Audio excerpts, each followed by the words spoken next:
Hey guys, welcome back to the channel. It's me, Joy Plays Games. I like introing these videos now because it's a new fun thing to do where I pretend I'm Nick Merckx and I get to look in the camera, scream, and say some things really close to the mic. So, this is episode 14. We break down Falcon Winter Soldier Season 6, the finale. We talk about all sorts of nerd news. We include some little Oscars talk. We talk some Hollywood business. We talk casting. We talk some trailers. We do it all here. We are the jack of all trades, master of none on this podcast. And that's not a compliment, but we have fun doing it anyway. So I'm gonna thank you guys for watching. Make sure to like the video.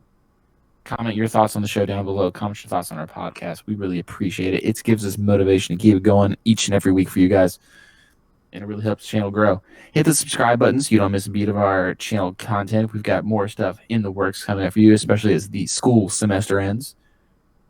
And, we may be getting to doing 2 podcasts a week, some type of deal. Maybe we'll get some games coverage going in. We'll get maybe some YouTube videos up on some game reviews as the summer games start rolling out. There's things in the works. You know what I'm saying.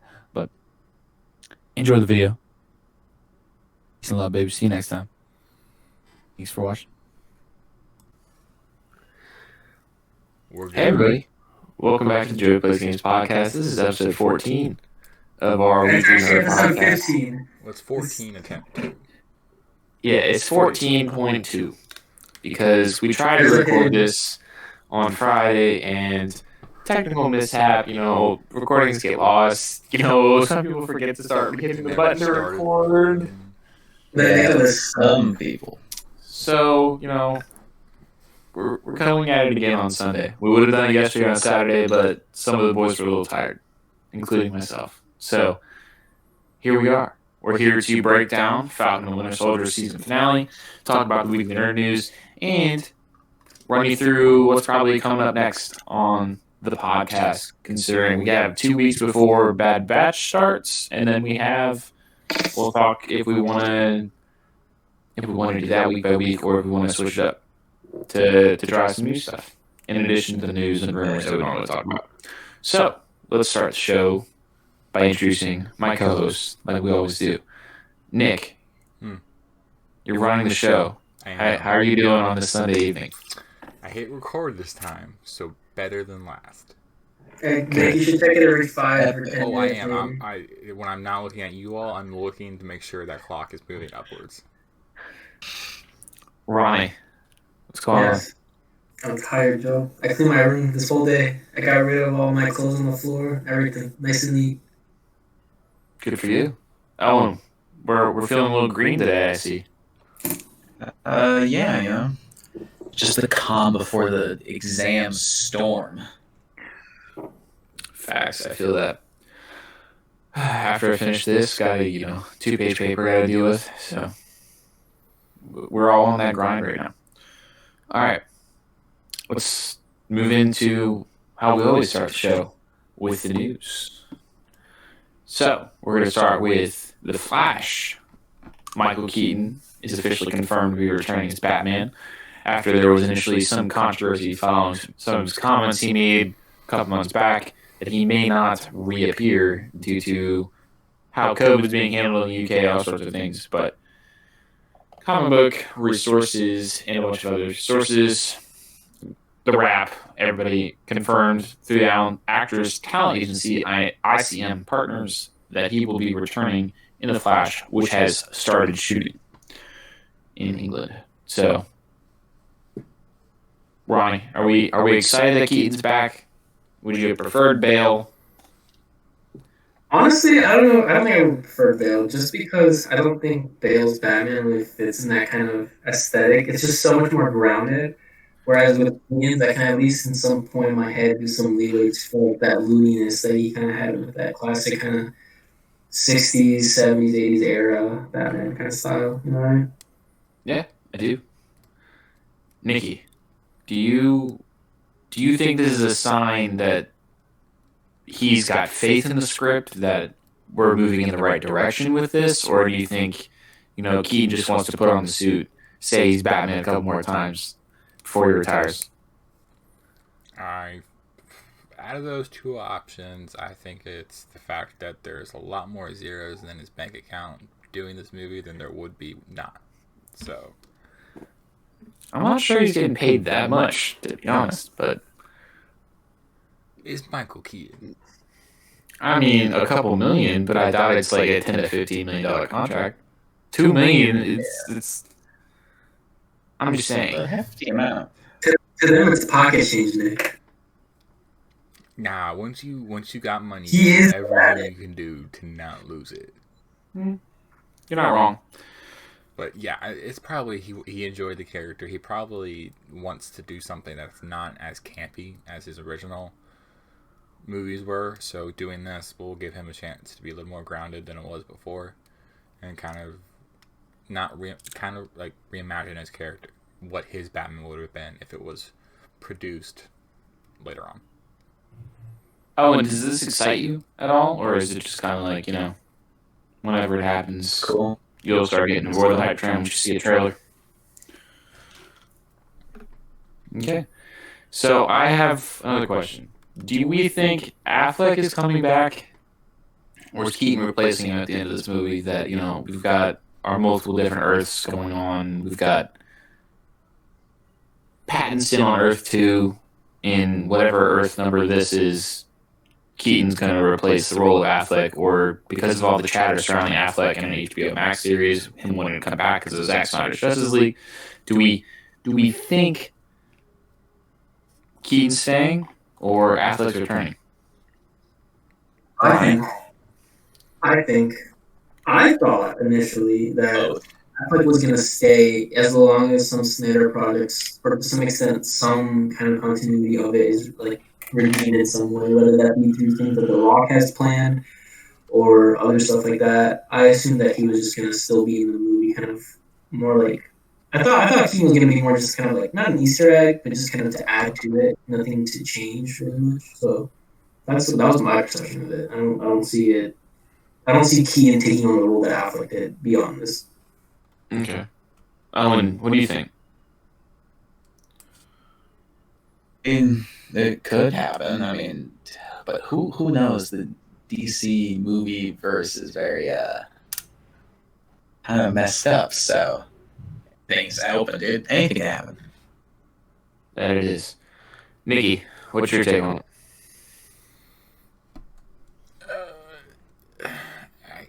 I don't know if it's like 75-25, like 60-40, but I can't say in good faith it's like a 50-50 chance that either of them stay on. I think it might be more likely that neither stay on and we just move on like that. So. I hadn't thought of it like that. It's a very depressing way to round out this exciting ass topic, but okay. It's okay. All right. That's enough out of you. So, in this transitory page, I wanted to give a little shout out to Esmeralda. Oh, crap. I'm screwing this one up. Give me a second. Wait, no, we don't want to get copy striked. Emerald Fennell, who is the screenwriter and director for A Promising Young Woman. Her original screenplay won the Oscar today, and then Chloe Zhao took home the Oscar for Nomadland. Emerald is going to go on to direct Zatanna for HBO Max, and Zhao is directing Eternals for Marvel, which will be releasing later this year in November. So I want to give a little shout out to that, and I kind of want to ask you guys, do you think it's a good sign that we're picking up talent for behind the camera that's got this much prestige to it? Oh, and what do you think? Yeah, I think so. I mean,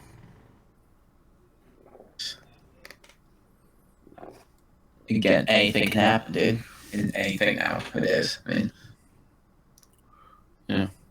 Nikki, does this give you more hype for Eternals or Zatanna? Or is it just kind of like, it maintains the level of hype I had and maybe increases it, because from what I remember, when it was Zhang, right? Her name? Zhao. Zhao.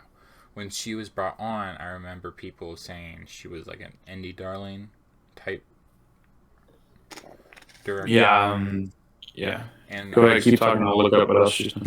I just remember people always talking about how Marvel can find these smaller directors, and then once they give the Marvel's treatment, what happens to them? They blow up and they become some of the biggest directors. Like the Russos were doing their what is the show? Russos were doing indie budget films. Indie budget films, and then they get the Marvel treatment, and now they're one of the biggest director duos out there. So I just think it shows us it continues to pad some trust in Marvel, that they know who they want on their projects, and I think it's so she's done a total of 4 films, including Eternals. So 2 before this year's Nomadland.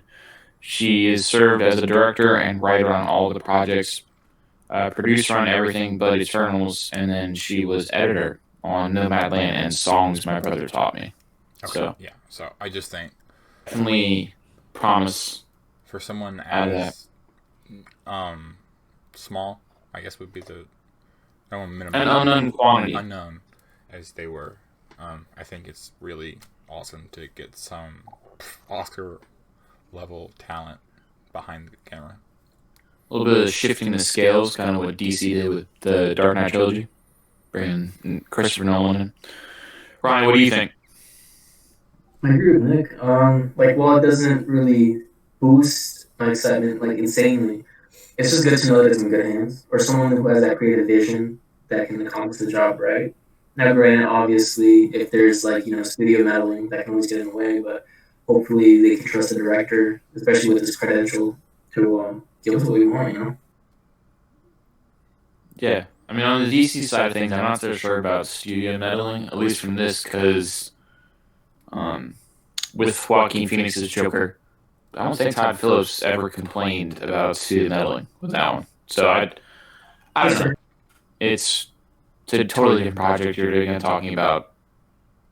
Todd Phillips was known for doing the Hangover films, so total different parallel there. But it has me excited for Eternals when that pops out later, and it gives me a little bit of hope for Zatanna when that will eventually drop, whether it be on HBO Max or in theaters. So let's keep it rolling. We're going to move on to the Emilia Clarke story, Nicholas. So over from Variety, Matt Donnelly has the exclusive that Emilia Clarke is joining Marvel's Secret Invasion over at Disney Plus earlier this week. That was confirmed, as well as Olivia Colman joining Sam L. Jackson, Ben Mendelsohn, and Kingsley Ben Adir for the show. Jackson is reprising his role of Nick Fury, and Mendelsohn will be playing the Skrull Talos, as he did in Captain Marvel and Spider-Man Far From Home. The series is said to be following a group of shape-shifting aliens who have been infiltrating Earth for years. Ben Adir has been set as a main villain. Kyle Bradstreet is attached to write and executive produce. Evan Feige's unit is producing the series for the streamer, as it does for all other MCU titles. Clark's role is unconfirmed. So this is kind of in a similar vein to what we were just talking about. Are we excited that Khaleesi, Mother of Dragons, is coming back in our favorite universes? Because she was in Solo and Game of Thrones. So, Nick, you were a big Game of Thrones fan.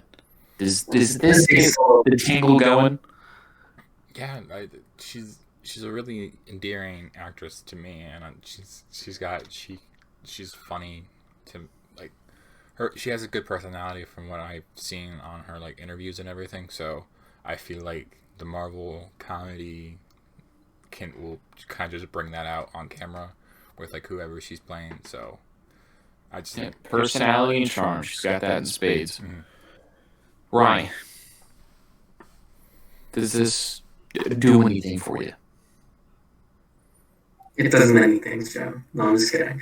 I just like seeing another actor get added to the Marvel family. I don't know. Seeing someone as cool or chill as Amelia Clark as Nick put it, in more elegant words. Um, like just I don't know. I like seeing Marvel continue to build a roster of like grade A actors, or even actors who start below and become grade A because of them. So, as Nick put it, the Marvel treatment. While she doesn't need it, it's just nice to see her on board. So, yeah, it's exciting. Owen, do you got any thoughts on this? I mean,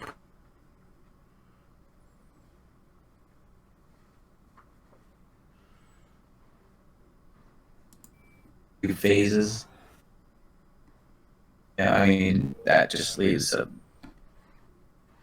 like untapped potential, both actors and story wise. I mean,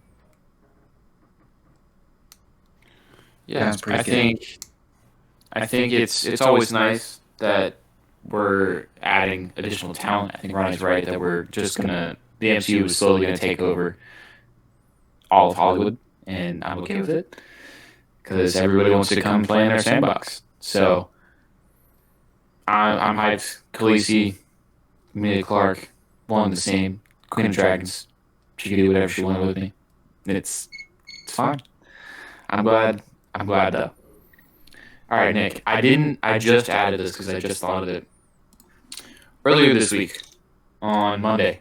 It was Simu Liu's birthday, and he is the lead actor for September's Shang-Chi. I need to look at how to pronounce it because apparently we're all pronouncing it wrong. So this is probably the last time we're going to pronounce it wrong. But did you guys get a chance to watch the trailer? Oh, yeah. It What looks what do we pretty all cool. what do we all think? I'm excited as fuck, Joe. Like, I mean, I'm pretty hyped to be honest. like I honestly, I'm pretty sure I'm more hyped for this than Black Widow. As much as I love Black Widow and the story that's gonna add to Marvel's universe, it's nice getting something fresh and new. I feel like we haven't had a good new character in a good minute. Maybe the last time we had what Captain Marvel, right? And even then, Yeah. it was a blast of the past because we still had Nick Fury, and it just felt like such. Yeah. It still felt like a Marvel tie-in movie, but this feels like its own original story. Like I don't expect, and I don't want. If we get one, fine. This reminds me of like Guardians of the Galaxy. Yeah, You know what I mean? yeah. Where this is the last time that It's we just new. like Thanos is the only connection to that, and Thanos hadn't really been talked about at the point when Guardians 1 dropped. So this is like the only connection to this is Iron Man 3 with the Mandarin, but we're like this is gonna be the real Mandarin, not the fake Mandarin. Yeah, so it's like I don't know, and also just the choreography, the fight choreography, like the aesthetics of the Looks cool. VFX. It just everything looks so cool, bro. The fight scenes, some of the camera work that I saw in that trailer. Yeah, camera work's done by I think it's Bill Pope from Matrix. So we've Makes got sense. a good cinematographer on here. There was that one shot. There was that one shot where I don't. This lady, he's like fighting in like a garden kind of thing. It's like somewhat sunset. Oh, yes. And you saw the camera come in from the side and like, The swooping shot and then the yeah. lady spiraling and the whatever green dragon was. Matrix level vibes right there. So, yeah, I'm really excited for it. Actually, it could be probably one of my favorite Phase 4 projects. Seeing how the trailer portrays it. I don't know, it just feels fresh and new, and also that kind of kung fu aesthetic it brings along with it. It's very exciting.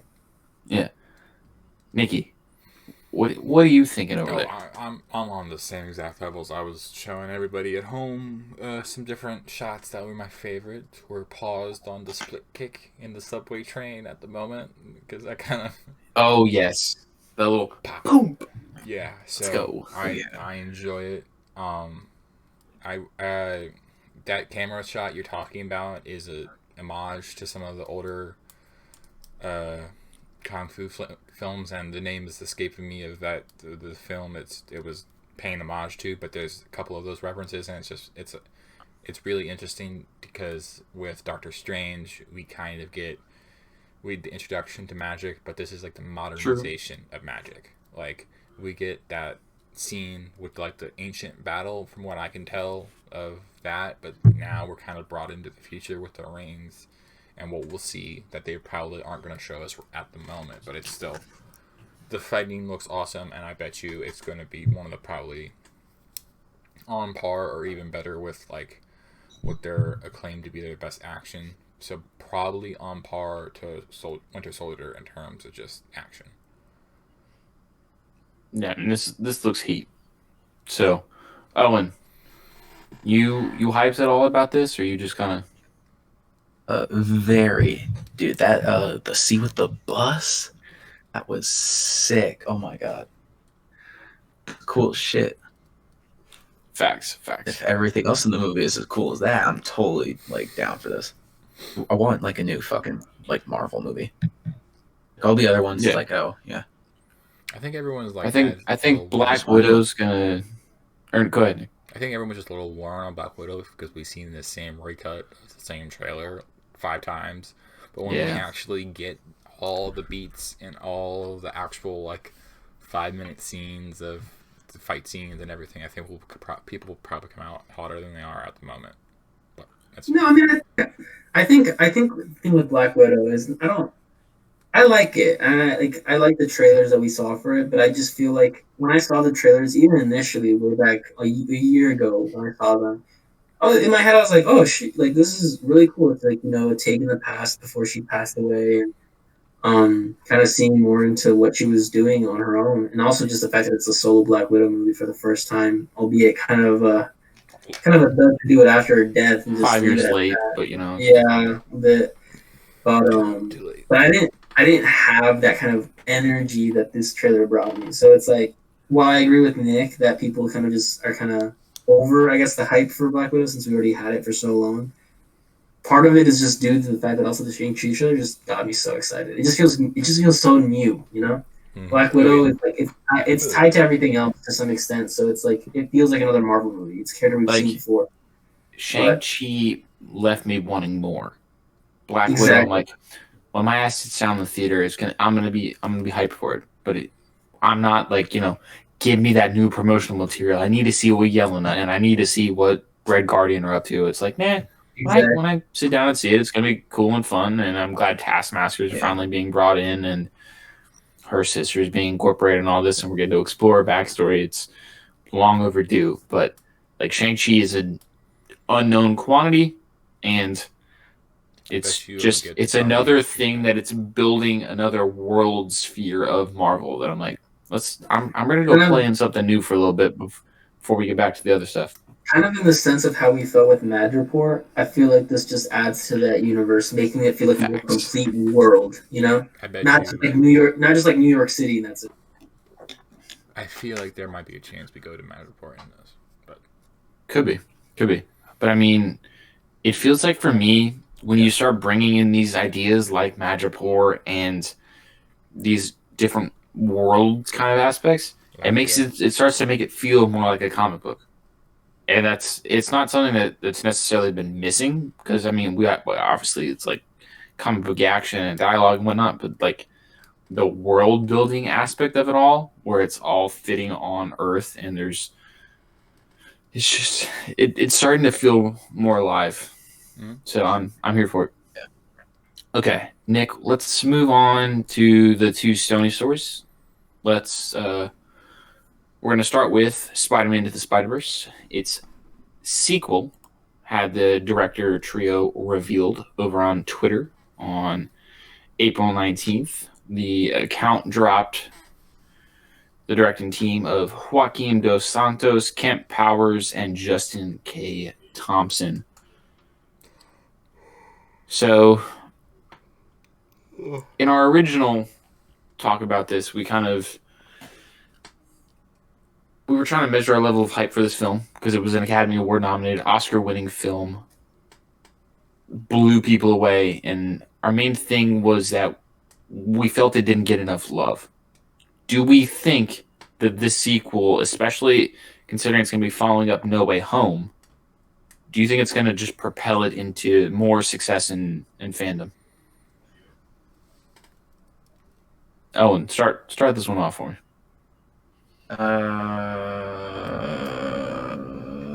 Repeat that. I'm a little not quite sure what this is. Okay, so remember Spider-Man Into the Spider-Verse? Yeah. this is the sequel, and this is the director trio. No Way Home is releasing I this hear December. Spider-Verse. I just heard director trio, and I was like, wait, who? Okay, so Okay, this is so it's the sequel. Okay. this is the sequel of Spider-Verse. think I was reading the list of people off while I was gonna look up the projects they were also known for. So Joaquin Dos Santos, he did a bunch of DC showcases. He was a part of Superman Shazam, the Fighting Black Adam. He was a part of the original showcases for Green Arrow, Spectre, and all sorts of other stuff. He looks like he had a directing work on Justice League Unlimited and Avatar: The Last Airbender, Legend of Korra, and Voltron. So looks like we're bringing some pretty important people in the animation sequence over.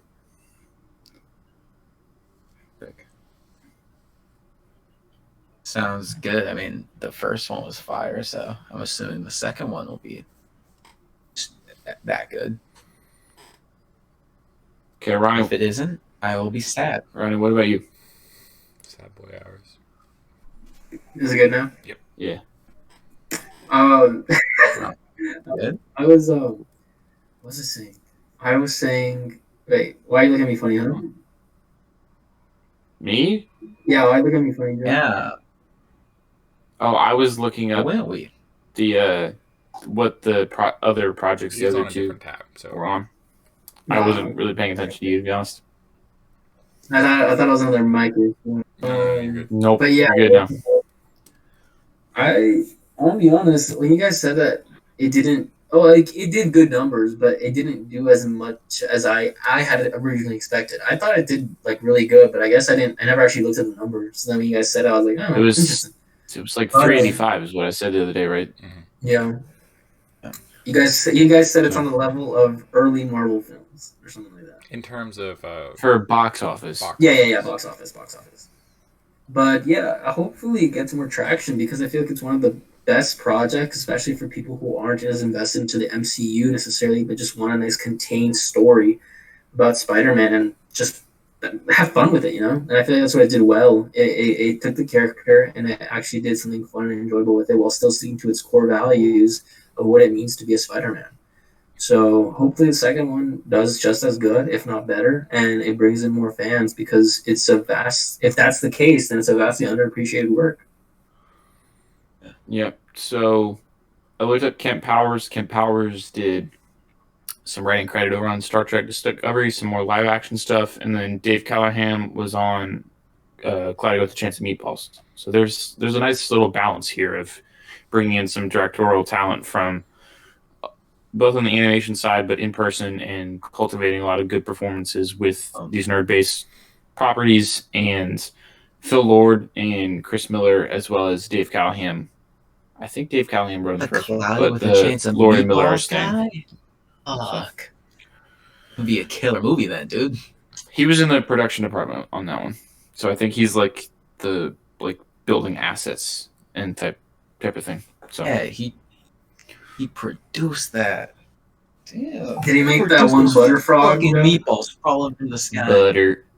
Nikki, do you think there's a chance that this movie's can really benefit off of the multiverse events that are going to happen in No Way Home?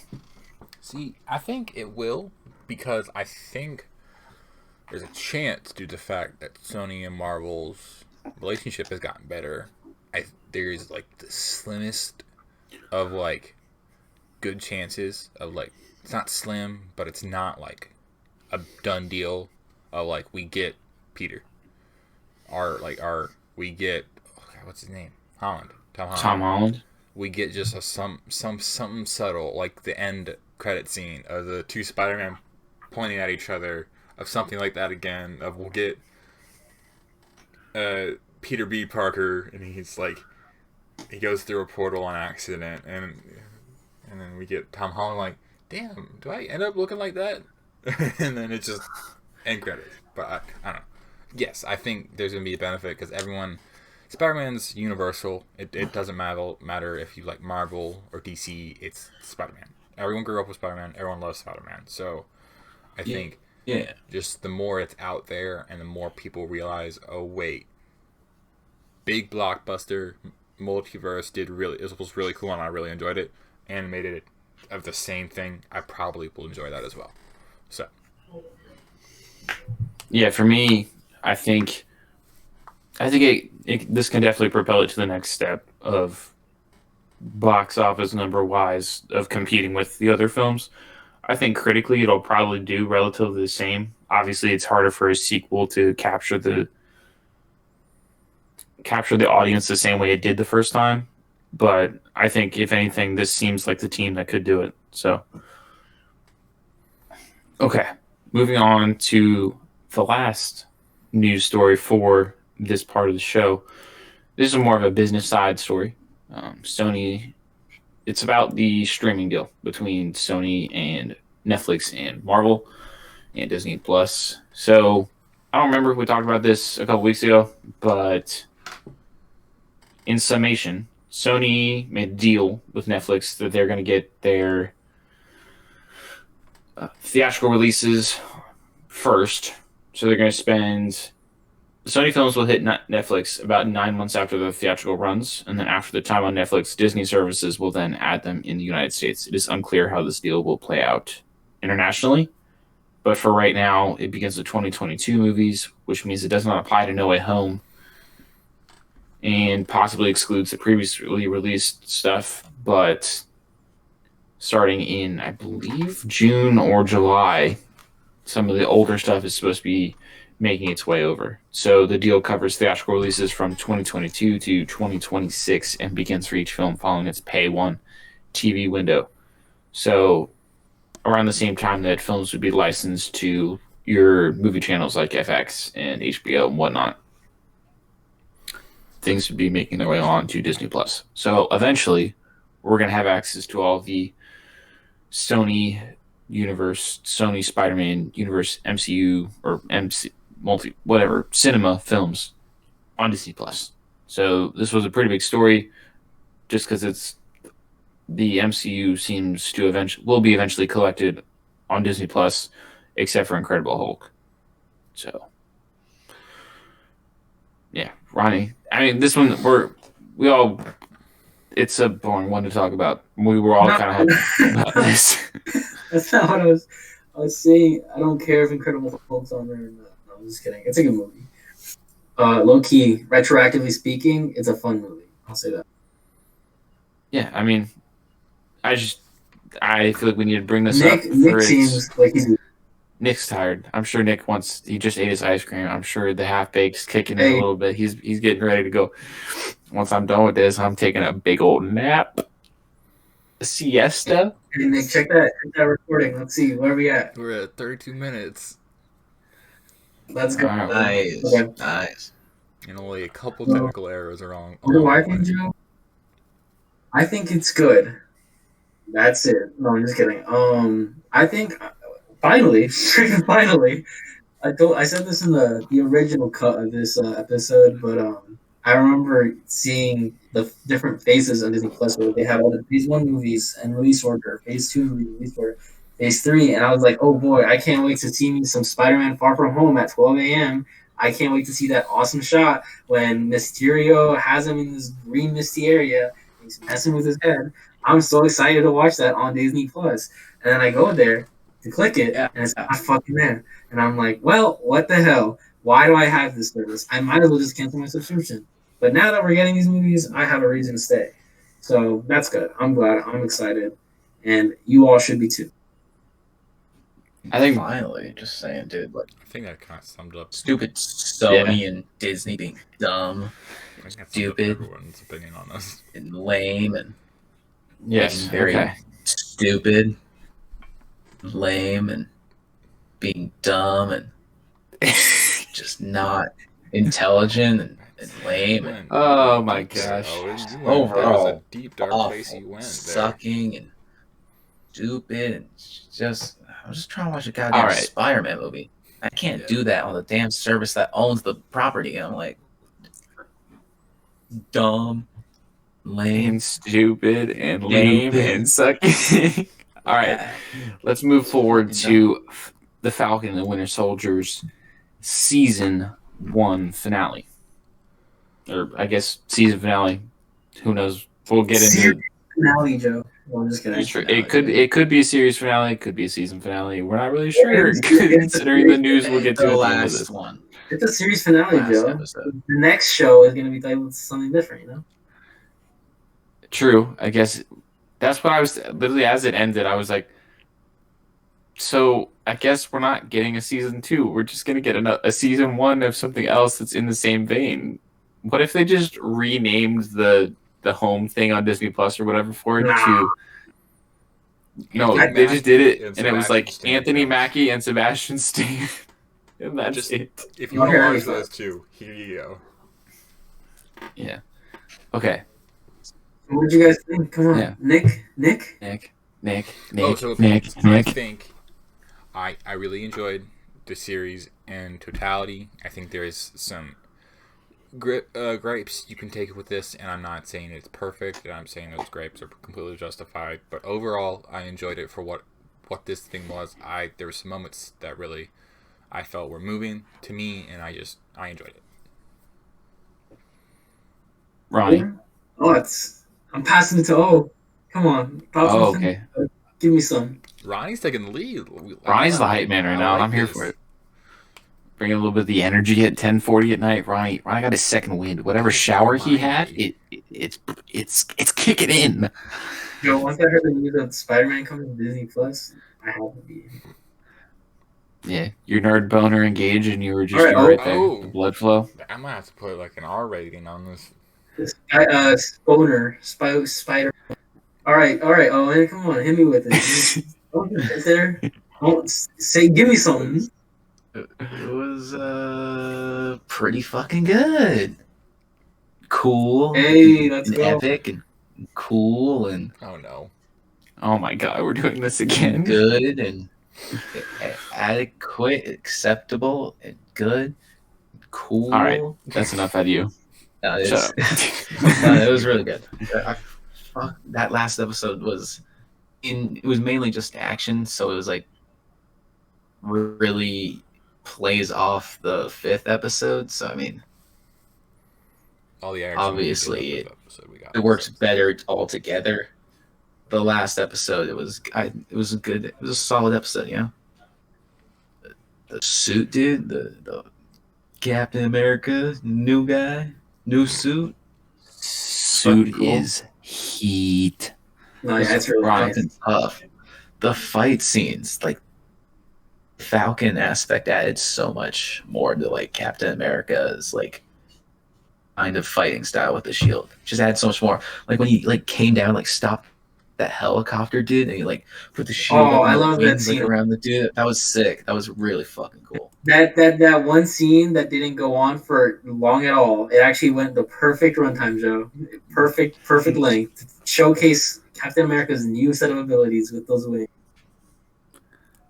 Yeah. Yep. Exactly. So Ronnie, No, what did you think? I really liked it. We talked about last time about things that, you know, obviously are some flaws of the story just because of the way things are paced and the timing of everything. But I feel like that just comes inherently with it being an episodic kind of show, you know. They have to fit so much into some kind of time restraint. I think that WandaVision and Falcon and Winter Soldier have made it very clear that Marvel's not trying to push more than an hour-ish on these episodes. Kind of keep it actually feeling like an episode, not like a little movie. So I think, you know, while they have freedom to go between 40 minutes, 30 minutes, 20, 50, who knows, I definitely know they're trying to keep it more condensed. So I can forgive it for some of the things that, you know, they weren't able to get to. But for what they did with the series as a whole, I definitely came out liking it, probably more than WandaVision at this point. I think I can say confidently enough. And not to compare the two, because I like them both equally. They're probably one of my favorite Marvel projects entirely. I'm just really impressed. I'm just glad they did what they did, and I'm glad they did it well. I went in with a lot of skepticism because of a lot of things they were setting up, so I was hoping they'd get to all of it, and they did. For the most part, at least. There's one or two things that maybe could have been tweaked on, like Nick said, but it delivered, and I'm happy about it. Yeah. So for me, I think overall the show is phenomenal. I think there are a few parts about the finale that fall flat. I think overall Sam Wilson's arc from changing from Falcon to Captain America succeeds the most, and it it it was a fun ride to be a part of, and I'm glad that it handled a lot of the hard hitting topics the way it did. It wasn't pulling any punches. It was doing what we kind of advocate on this show all the time about of taking some of these real world problems and introducing them to our superhero world and not making it feel like it's virtue signaling or shoving a message down your throat. It felt real and it felt Tells a right, story. in my opinion. So, I think we can talk about the negatives, but if we do, I want to talk about it like very shortly, and I want to give Nick the opportunity to just hit on them real quick, and then we'll move on. Give us the ball, Nick. Come All on. right. The two negatives that you can probably that stand out the most to everybody was John Walker. His character seems a little like confusing of how we're supposed to perceive him. With the episode that we get where he kills a guy and he's really unhinged, we're like, all right, he's gone off the deep end. And then this episode, it's like he's not on the off the deep. He's kind of maybe no. Yeah, I felt that. Did we felt that. not see this? Okay, well, that it. I don't know what they're. Hey, Yeah, so that's the one thing that people have seen, and then the other one would be we said it was the Power Broker. I mean, not the Power Broker, but the Flag Smashers, right? No, it was like Power Broker. this is Power Broker. Yeah, and with her, it was just kind of like it wasn't like an because it seemed all along that there was hints that she was the Power Broker, and then like people were like they set it up to be someone different with Zemo of him like gendering the character of being a male, and then we get hints of Sharon's kind of gone off the deep end being kind of a more evil character, more morally gray than we last saw her, and then it just kind of gets a darker and darker shade. But when we get that reveal of her, it's like just a real dark shade at this point. It's like, okay, like cool. So dumb. It didn't really make sense. Yeah, like It's like, oh, I mean, it could be her, but they just threw it in out of nowhere. There was no like hinting that she was the Power Broker, and then she like, there's literally like that one line where she's like, "Oh yeah, come back to us." I'm like, wait, what? And I'm like, oh. I feel like and then she was just like, "You're the Power Broker," and then then she shoots the dude, and the dude shoots her. Or wait, she got shot first, and then she shot, and then Han shot, then Greedo shot, and then Sam didn't shoot. It was just, and then Sam not really complaining to Sharon about that was also pretty dumb. Like he should have been. Like, she'd be like, bro, what the hell? She'd be like, that should have been like an ultimate bruh moment, but like, it's just like, oh, okay.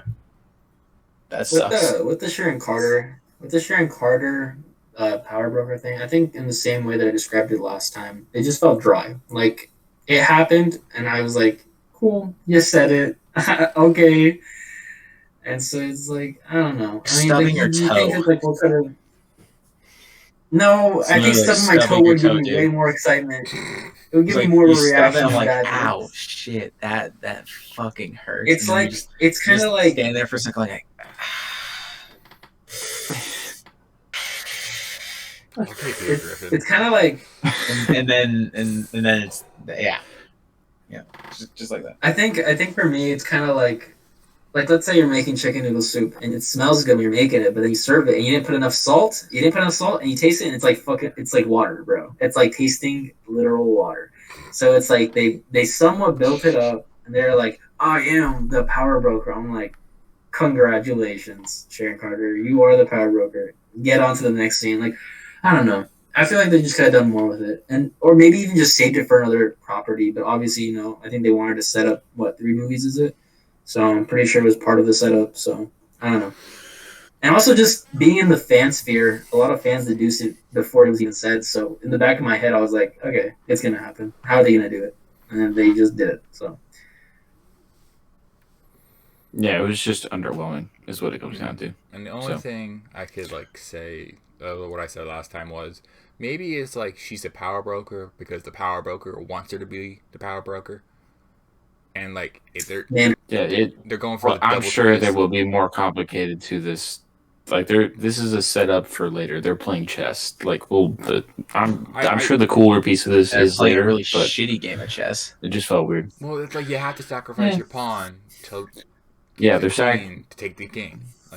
They sacrificed Power Broker so we could have a really good Captain America and Winter Soldier episode. Sacrifice Sharon for have a somewhat meh moment, so we can then have her think she has all this power, and then the Power Broker walks in, and all our guards turn on Sharon, and we're like, "Holy crap!" or something. Sharon Carter infiltrating the government is going to give us Captain America: Winter Soldier #2. No, the sequel. She's becoming Two-Face from The Dark Knight. Yeah, yeah, Loki. You either you live long enough to see yourself become the villain. I kind of wanted to touch real quick before we move on of the negatives with the whole John Walker thing, since we kind of just went over that straight to the Sharon Carter stuff. I feel like the thing with this character, how Nick said, we're not supposed to we're not sure how we want to perceive him. I feel like what adds on to that is just the fact of the matter that we see that grueling shot in the end of episode 4, and then we see that battle at the beginning of 5. We see his turmoil through bits of 5, and then all of a sudden in episode 6, the finale, you have that moment where you see that change of heart, and he throws the shield so he can save the people. He kind of lets go of his vengeance to do the right thing. But then the next shot, I guess we kind of see the main focal shot of him. He's in that courtroom with Madam something, I forget her name. And he just seems like a little Valentina. He just seems like a little giddy nerd boy. He's like, "Oh, I'm back, baby," and he's in this new little U.S. agent shot. It's like, no, you're not back, baby, dude. You just killed the guy 2 days ago. I don't know, but what they missed was they needed to level sympathize him through his action. So when we see him fight, if he started that fight and he was whooping ass, and Bucky was he took a block of a real a killing blow, another killing blow, and he's like, "Don't do it again." And then John Walker was like, "Okay," and we kind of see him calm down just a little bit, and we kind of get he was at that place, and he's now more conscious than he was initially, and we kind of see the progression of through his fighting, of him being real aggressive, and then Bucky being either hitting the pole and him kind of realizing okay, and then he's back at it, but he's not as aggressive as he was initially coming in. I think we might have different feelings of we see Bucky being the character to check him so he doesn't become another Bucky. But no, like you said it well. They should have just handled it more slowly, just more of an actual progression, whereas just a flip script, he did something good, you're good now. Yeah. All right, I think that's pretty much all the negatives. But I think I could complain about the action, but that's not important. Oh, come on, give me something, Joe. Give me some of that. Give me some of that helicopter. What's wrong with the action, man? What's wrong with the action? No, I was being a snob. All right, let's move on to what this show did really well and what captivated audiences the entire time, and that's the relationship between Sam Wilson and Buggy Barnes, and the struggles of Sam eventually taking over the role of Captain America, and the responsibility he accepts with it, and the history of America, and how super soldiers were treated in the 60s after Captain America went on ice. And there's a lot to it. So I want us to try and touch almost every piece of this to do it justice, because I think this is really where the show shines. Nikki, can you start us off? Yeah, I think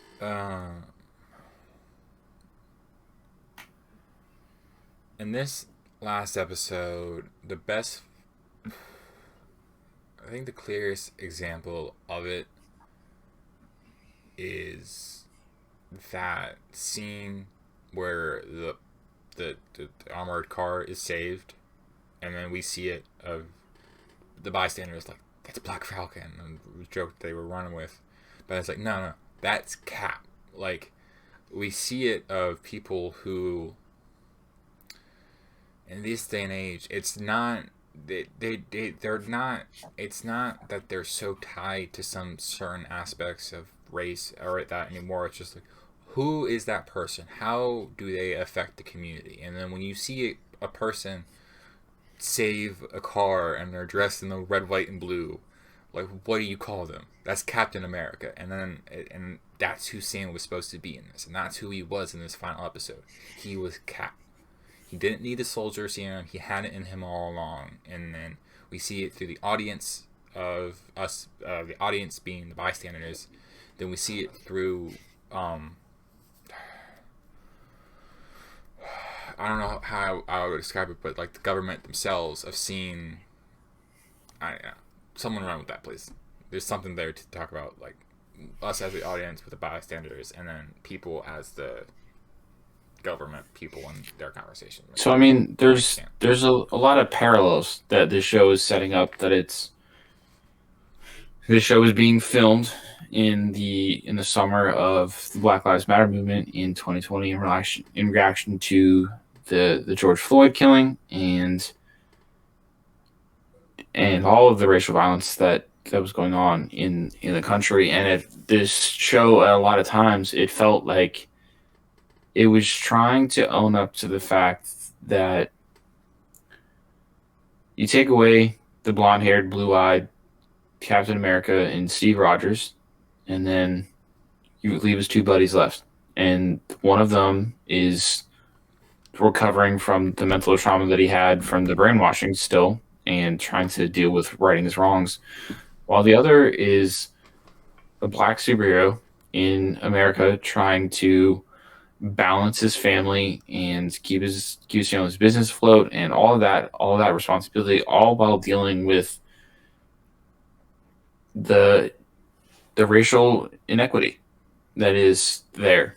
And we've never seen really a white superhero struggle with dealing with a mortgage. I mean, we saw Paul Rudd's Scott Lang being like out of a job and dealing with being out of prison, but that was for the opening half hour of that movie. And then afterward, he's running around with Michael Douglas, and all of his money seems to not be a problem anymore. So this show felt like it was taking on a lot of these real world issues that Black people are facing, and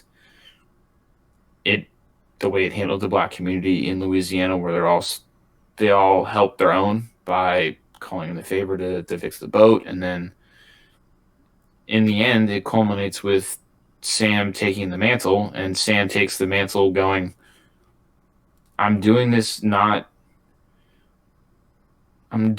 to show that we can be better. That what happened to Isaiah Bradley in the 60s and 70s, that's not who we are anymore. And then him standing up to the JRC and kind of taking a spot that Captain America would, similar to how he did with the Sokovia Accords, where it was, I see something wrong, I can't just stand by and do nothing about it. Yeah, and the entire parallel of, I mean, we've talked about it a couple times on the show with the edits, the wonderful edits from TikTok and Instagram that were coming out, that were comparing Steve Rogers and John Walker and Sam, and it felt like the moment that he really stepped into Steve's shoes, and then he made his own mark. That it didn't feel like he needs to be juiced up on super soldier serum. He's got enough skill to do the fighting part of this on his own, and he's got the message down. He's had the message down almost better than Steve did from the start. And the heart. Yeah, he's got the heart. That's what matters. And throw back to Captain America: First Adventure.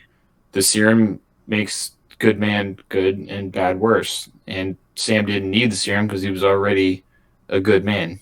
He was in the VA before he retook the role as Falcon and stuck with Steve because Steve was doing the right thing in his opinion, and now he's back and he's trying to right the wrongs that are going on in this world because he never took the Carly's messed up. Carly's a terrorist, and he battled that line of thinking the entire time in the show, and it was written really well. It was written to make you care. And I mean, at the end, when he walks Isaiah and his grandson into the Captain America museum exhibit, and he's standing there in front of Isaiah's statue. I mean, people on social media were talking about how they were tearing up. I mean, I was tearing up. It felt earned. It felt special. It felt like it meant more than just a dumb comic book show where we're there to sit and watch the action. So, Ryan, go ahead.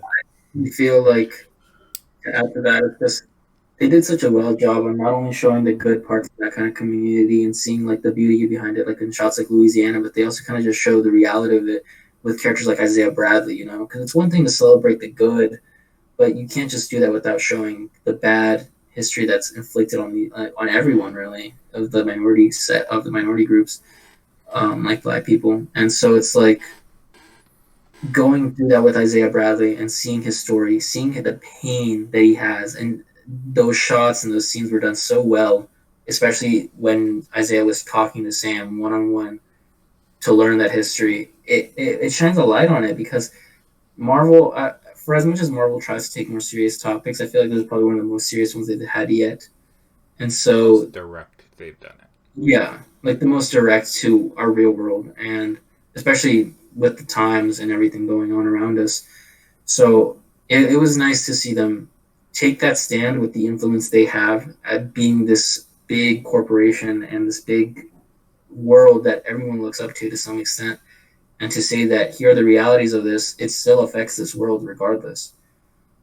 I just think, like Joey said, it was really well done and it was real. And I think I can appreciate that from the series more than anything else. While Marvel gets a lot of slack for being kind of more of the, you know, you got your action blockbuster summer film, whatever. I just appreciate how real this series was with that. And they didn't step back to kind of, you know, lighten it. They made it full force. So that's what I appreciate about it. Yeah, not pulling any punches was kind of what this show did well. Owen, you got any final thoughts on this before we kind of move to kind of like favorite points? Really, I feel like everyone else kind of hit all the stuff, you know. A lot of the messages in the show kind of parallel, like, you know, what's happening in the world, at least in America in recent time, really well. And it showed, you know, good message about how we can get over that kind of shit, you know? Yeah. Okay, so Ronnie made the great suggestion in the original aftermath of realizing we did not record the hour and 15 minutes that we all come in with each picking a favorite moment instead of going through the episode beat by beat to kind of highlight. So I want to let Ronnie take the floor with this one because he came up with the idea. So what is your favorite moment? Well, I for one, I thought we were going to talk about everything we did last time. So wait, I had a different favorite moment initially. So since we didn't get to talk about it then, it is one of my favorite moments, so I have to talk about it. The Falcon fight scene in the sky with the helicopter. I just love that scene. And Joe, you could think I'm just yanking your chain, but no, I actually really liked it.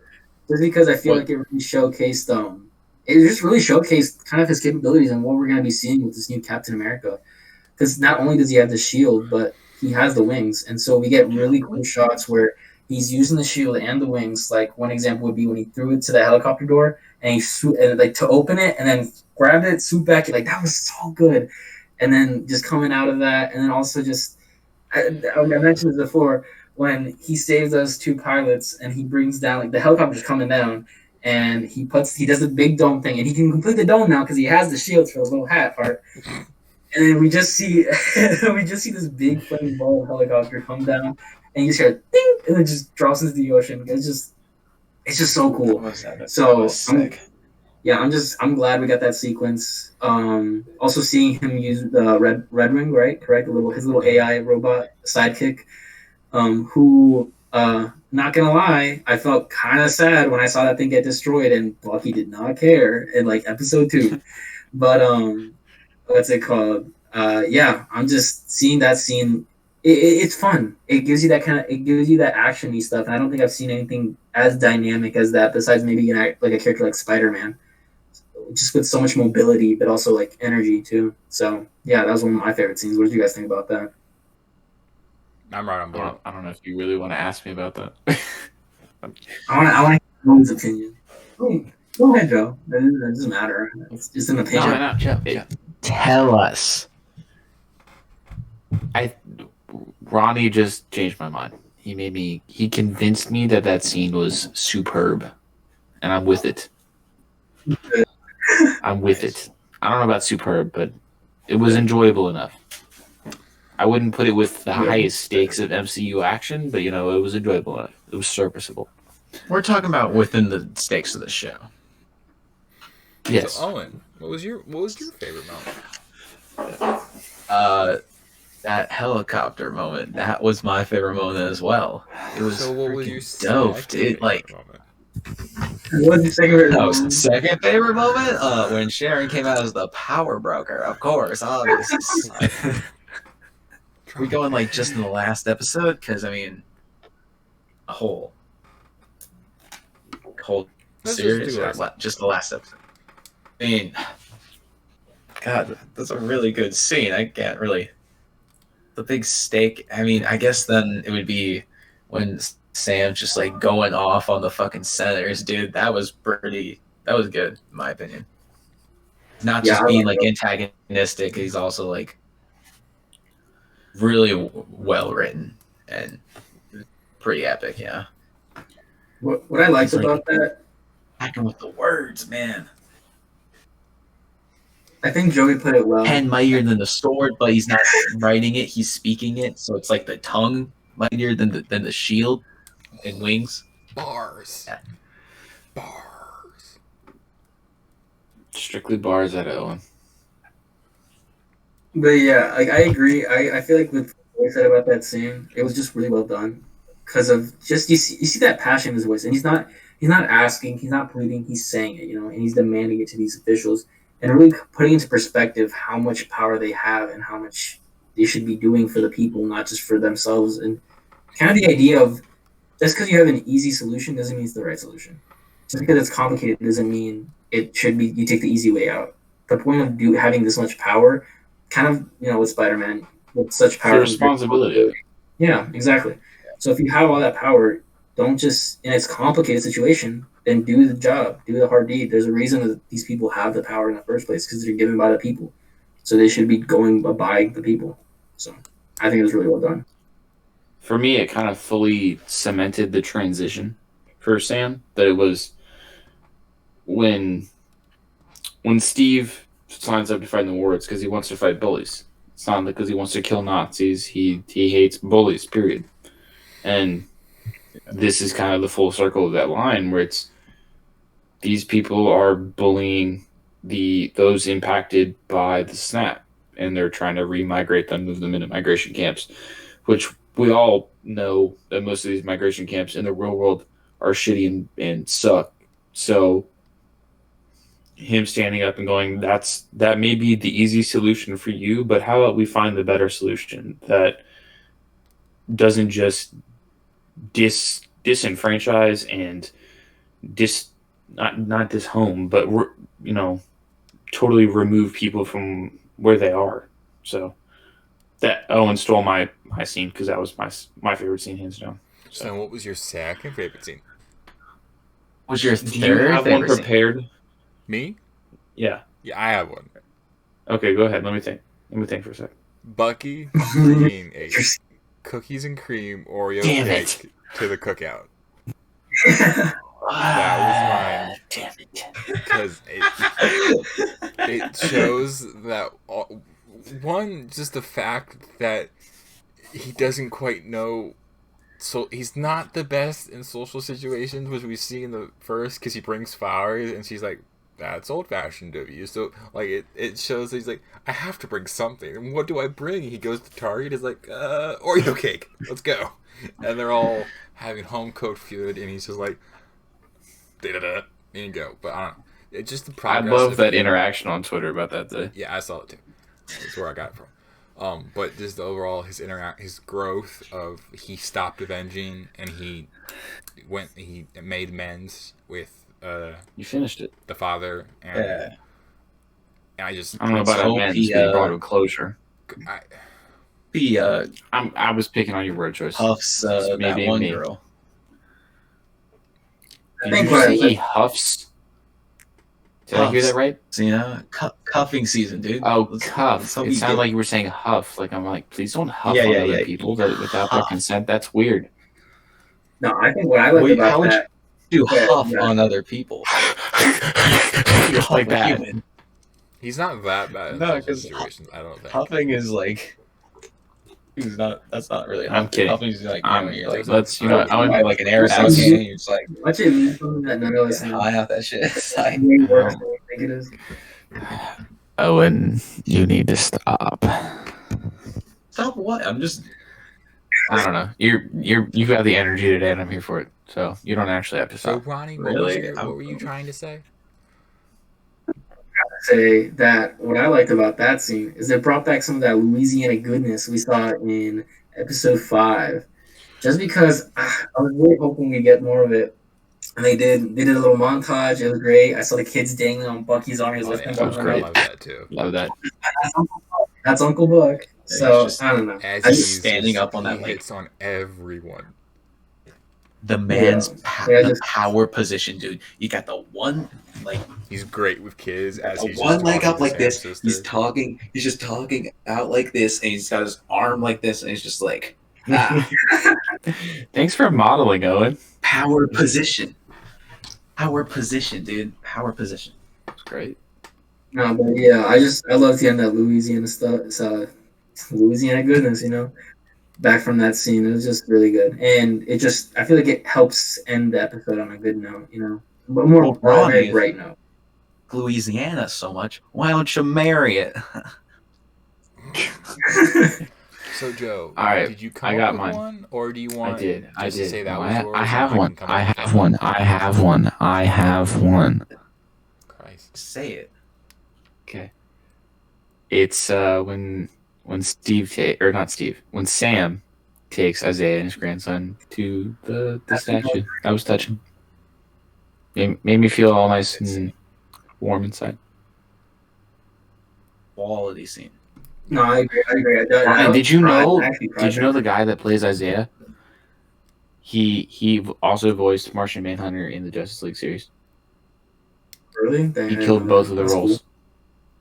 It was great. Indeed, he did. Okay, Oh wait, one thing to add to Go that, ahead. Joe. blow my mind. Okay, not only did it make me cry, but I also want to talk about what your guys' thoughts on how they're going to implement, if they will. I'm pretty sure they will. I don't think they're not going to let it go unused. But Isaiah's grandson, his name's still in my mind right now. What's his name? I don't feel like his name got dropped in the show. I Didn't think it's it? I just swear it did. I thought it did on the episode that we got Could've. introduced to Isaiah. It I thought he could've called been. him by That his was like name. an episode 2 thing. You know what I Yeah. mean? Where it's like even in episode when they were interacting, there was no, hey, let's go. What I'm saying is, I was gonna say a name, but I was like, they if made I sure pick a to- name, this may not sound great. So it's just not. they've made sure to include him in a lot of the scenes, and like we would have it'd literally be like Sam and Isaiah talking, and then you just have a random shot of my boy chilling there with them. So hopefully, what are you guys' thoughts on that, real quick, before we leave the favorites? I and think they're get close on really the series? setting up a young Justice or Damn. younger Young Avenge. Justice of the Marvel Universe, because we got him in this show, but we also have the Lieutenant It's in the Young comics. Avengers. Another Falcon. So The like Users. Or Avengers. Young Young Avengers. Oh, Young- that he is in another comic. The Young yeah, Gengers. the That's lieutenant takes on the I didn't mantle know of that. Falcon when Sam Wilson takes on the role of Captain America. He becomes Falcon. Oh, that's tight. I didn't know. Gengers. So that's why he takes. That the makes wings. sense why that character was there and he was holding the wings and doing all that kind of stuff. That's cool. Okay, He I didn't doesn't seem, know. like, I'm sorry. old, but he just I was loving him because I like the character. yeah. Yeah, I mean, I feel like they're probably not gonna not use that. I feel like if they are, then you get We'll see it in one last spoilers for the end of the show. We're gonna talk about Captain America 4 being officially announced. I think that's where you get the connection. That or Armor Wars. That's my prediction. My What? doctor requires no insurance. No What? copay. And Wait, what'd you I say, get to Jonathan? see it as many times as I want. One flat I fee. said I No think when they eventually want to set him up as a Black Captain America or whatever the role they want to call him as, I think it'll be done in Captain America 4 or Armor Wars. That was the other Are idea. you talking about the that I had. kid? Yes. Oh, He has his own hero name. Patriot. Okay. Oh. I stand corrected. My apologies. Patriot. What's his name again? No, I got confused. I honestly thought Eli Bradley. Right? I thought he was just called Black Captain America. That's my bad. Bruh. Yeah, it is a Brad moment. Brad. Patriot, yeah. Yeah, Patriot. Joey, you didn't know that Marvel lore? I didn't know that. I'm sorry. I'm familiar with Guardian. Joey knows about the New Gods, but not the Young Avengers, bruh. What? It's like- Guardian's not from the New Gods. No, I didn't say Guardians. No, what? Never mind. You and I are talking in circles. Stop. Just shut your mouth. I said you know about the New Gods, but not the Young Avengers. I don't know why you said Guardians ever. Oh, no, I just said Guardian. Like the character from DC Guardian. That Oh, that guy. Jiggle had that role in Arrow, but there's multiple Guardians in Young Justice. You know what scene I really like though, of the show? Which show? Because I just named 3 different shows. After Falcon and the Winter Soldier, you know what I liked about that show? What? My favorite scene, Joe? One of my favorite scenes? The last shot of the title credits where it says Captain America and the Winter Soldier. That's a great segue, Ronnie. Let's get into this last piece of news. Nick, if you could switch over to the article over on comicbook.com from April 23rd. Captain America 4 is officially in the works with Falcon and Winter Soldier showrunner. After taking on the mantle in Falcon and Winter Soldier, it looks like Anthony Mackie will headline his own film with Captain America 4 officially being in the works from Marvel Studios. The series showrunner Malcolm Spellman is returning to pen the script with Dalen Mosen, which will continue the adventures of Sam Wilson as he embraces the role of the new Star-Spangled Adventurer in the MCU. There's a lot that it teased. The new report from The Hollywood Reporter says the casting and directing prospects are currently unknown, though it seems unlikely the project would continue without Mackie or Winter Soldier actor Sebastian Stan. Why is that even included? Of course. They're going to... Fucking cool. Captain America 4 They're and fucking cool. these characters. Okay, so they talk about setting up a subsequent season, but apparently we're getting a movie instead of a subsequent season. Good. So, Interesting. and the news comes after previous This reports movie indicating that also Steve 6 Rogers will hours be long. returning in some capacity with actor Chris Evans rumors to making a return to the MCU as Captain America. Marvel Studios president Kevin Feige has shot down those rumors. Okay, so that was the article. But what do we think of Captain America, Bucky's next adventure, or quote unquote next adventure? Because I think he could pop up in Armor Wars as just, being his own movie instead of a second season. I would have preferred a second season, to be honest. I honestly liked it as a movie. Just because Movie can forces only- it to be tighter. yes, it does The for it to be movie's tighter, 6 hours long, and then but it'll be I like yeah. the message it sends, Joe. What has Joker taught you? It's about sending a message. And I think giving him a Oh, shut. movie, I think giving him a movie where we can see him be a summer blockbuster and see a bunch of, like, yeah, a show gives him a lot of storytelling, right? You know, I'm with you But there. I think there's a beauty behind seeing Anthony Mackie's face plastered everywhere on these big, like, news boards. I don't think we got that with these shows, and maybe that's just a side effect of COVID. But I don't know. I feel like there's something that I want to see. It's cool to see him be a movie. See him be on the big Okay. screen. We can only get so much on the TV that I don't know if I'm putting myself right, but it's just No, I mean I can see what you're saying. I feel like he deserves Yeah. that grandioseness of being in a movie after playing this role so well and adopting it so well in the series. It's kind of like the payoff to watching the series. You got what I'm saying? I mean, I get it. Payoff for I don't know doing if you're really right, well in the but I series. get it. I think it's the if I tell me if I'm off base here. It's the shows I that will. we've seen so far do a great job of giving us the character beats. But I think now we can implement those character beats in the broader spectrum of the Marvel universe with the movie. Exactly. So It kind of it forces us and the greater world around us to have to see it because only so many people are going to watch the show. You know what I'm saying? There are people who might not even like I in the think that's a general audience. bullshit cop out, though. To Really? be honest. I actually brought the news with welcome hands. I thought it was a good thing. No, not that. No, I he's mean, talking about like the when not people many say watching the that show. some people aren't going to watch the Disney Plus shows, I think it's a cop out. I think these people weren't going to watch it if it was a movie or a show. People are going to, at this point that we're at, you're either going to get the fans who are going to watch everything, or you're going to get the fans that pick and choose what they want to watch. Because I mean, not everybody wouldn't watch the Ant-Man films, but everybody goes and watch the Captain America, the Iron Man's, your Avengers films. I guess yeah, but that's the point. This is a Captain America film, is it not? No, it is. I'm just saying your argument of if people who weren't going to watch the show are going to watch the movie instead. I think it's a cop out. I feel like there's very little people who wouldn't have watched the show who are now going to watch the movie. I feel like whoever watched the show is going to watch the movie. That's fair, I guess. I don't know. I just disagree. No, I mean, What I see happened? your What was point that the grandiose nature and the tighter thing and incorporating it into the broader MCU, not it just making it a Bucky and Sam story. I like the aspects of what they can do with that.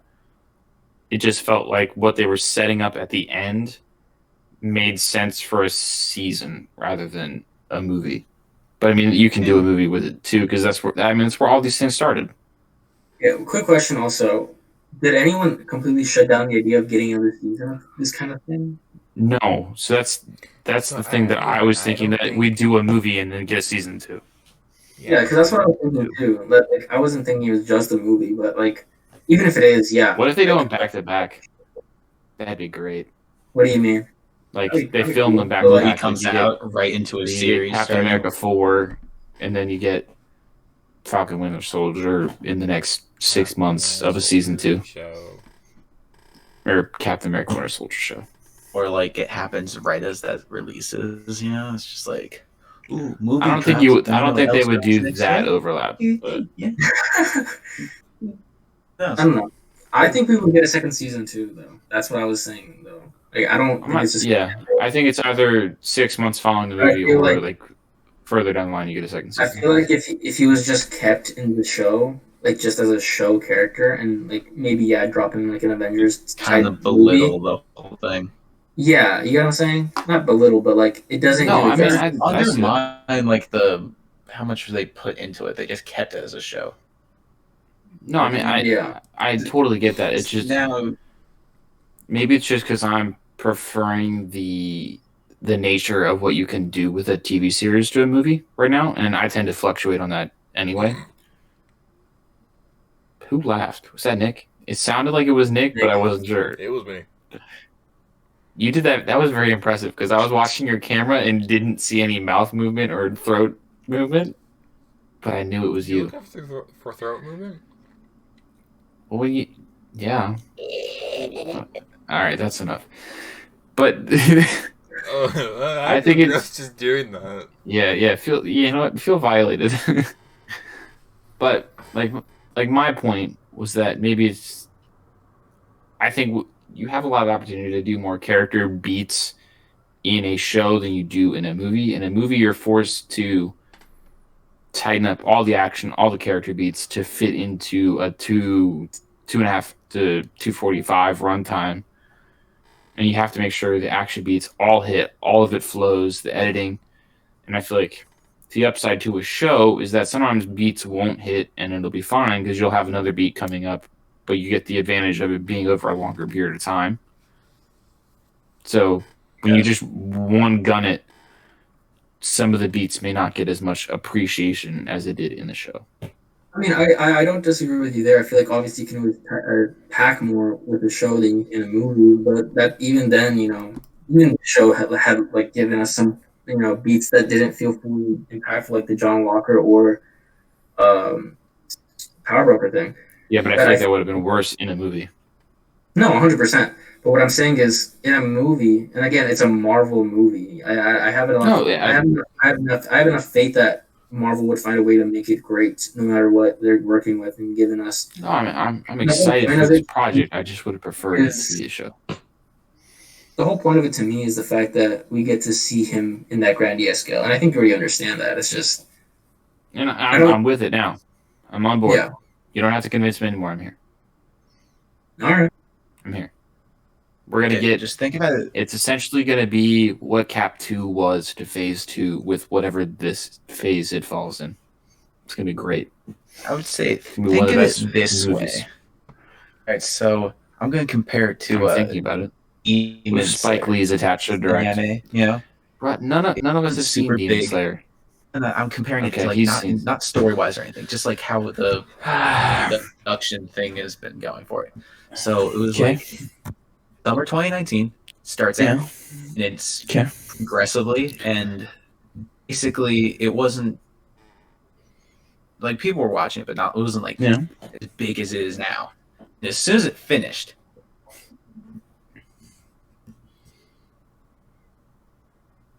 blew up because like one of the last few episodes was like really good. Falcon Winter Soldier. Also, like that whole season, it's done now. A lot of people don't like watching week to week stuff. They rather binge watch stuff nowadays. So with Demon Slayer, a story for another. That's a conversation for another time.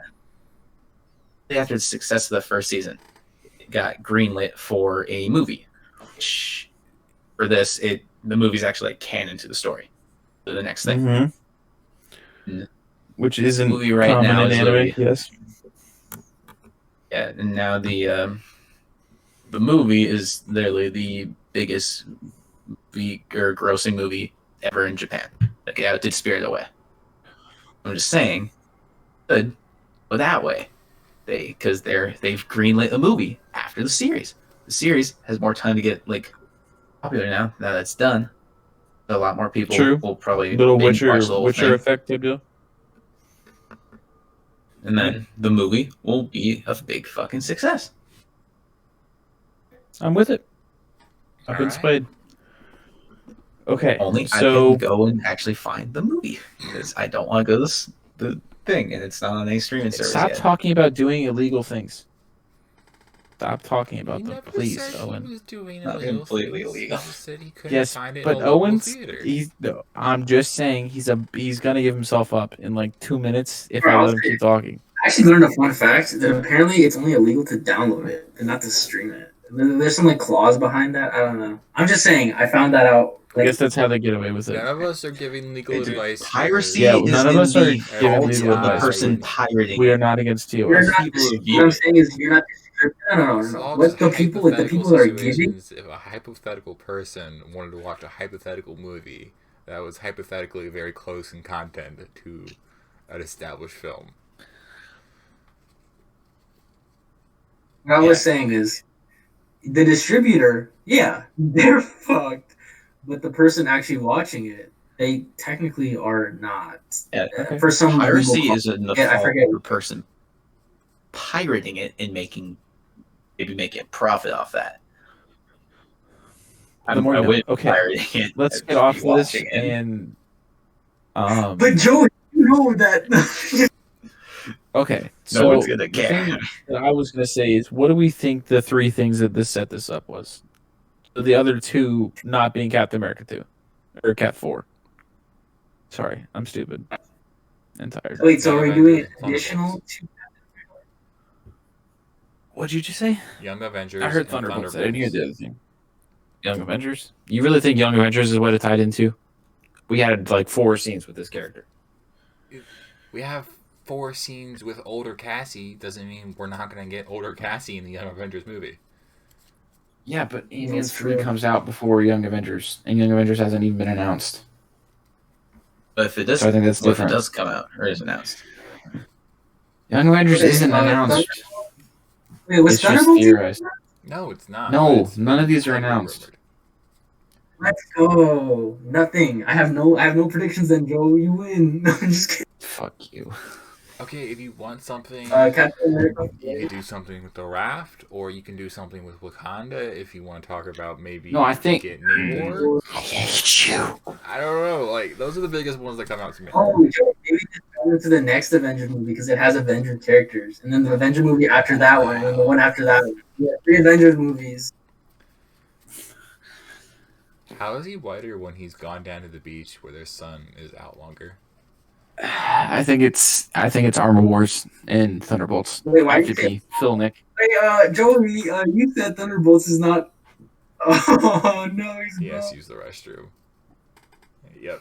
That's We got him a little too excited. Oh boy.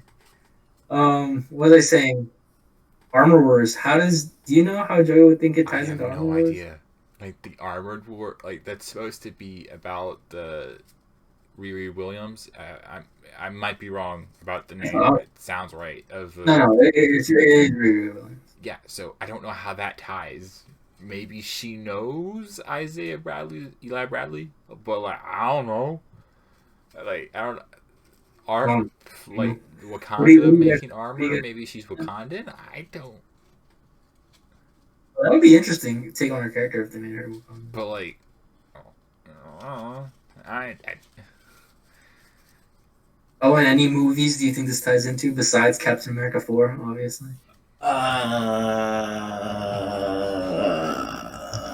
You know, We're getting Baron Zemo the movie, dude. He'll be the next Joker. Greenlit that. No, Nick, what do greenlit you that, think if Marvel. Just gave you a What free was that? idea. Gave you a free idea. Ronnie, Do it. what would you think if we got a Baron Zemo movie? I think it'd be well. We kind of did already with Civil War, but like When I think of Civil War, I don't even remember Zemo being a thing. are you I thinking? rewatched of it the right like movie? twice. Yeah, Civil War. I just don't. I think of Civil War. I'm mainly thinking of the when they're all fighting. I don't think of the Zemo stuff as much. Yeah, I get there and all these cosmetics. Just like it wasn't weird. Yeah. All right, and this is a long So time. wait, Ronnie, you were asking me a question about Armor Wars as I left. How does the show tie to Armor Wars? 'Cause He's I back. He's neither back. of us see it. Yeah, how does it All tie right, into guys. Armor Welcome Wars? back to the Joey Plays Games podcast after dark. So when It's after Sharon dark 'cause Car- it's red. yeah, I got that, Owen. Thank you. Is it about to get demon hours too? Dark. Okay, so Down bad hours. yeah, okay.